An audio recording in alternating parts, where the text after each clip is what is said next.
Hi there, hope you're doing good. So here I am with the enlarged size comment picture.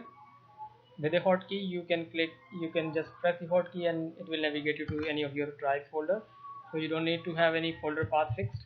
You can navigate to any of the folder and select any of the JPEG files. So these are the JPEG files. I'm selecting one. As you can see, I just selected the one file and it's showing on 8 by 14 inch, and it's filling the 8 by 14 inch box. So you can see the picture. Let me do another test. Again, Control E with the. Let me select maybe a large picture this time.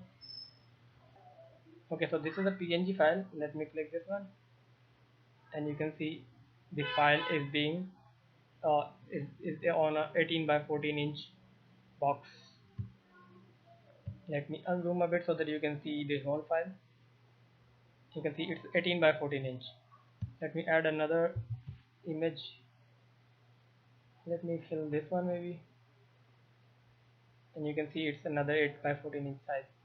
So yeah, that's it, and you don't need any folder to fix. You can press the hotkey and it will navigate. You can navigate to any of your drive folder so that to just to pull the image file. Please let me know. Thank you.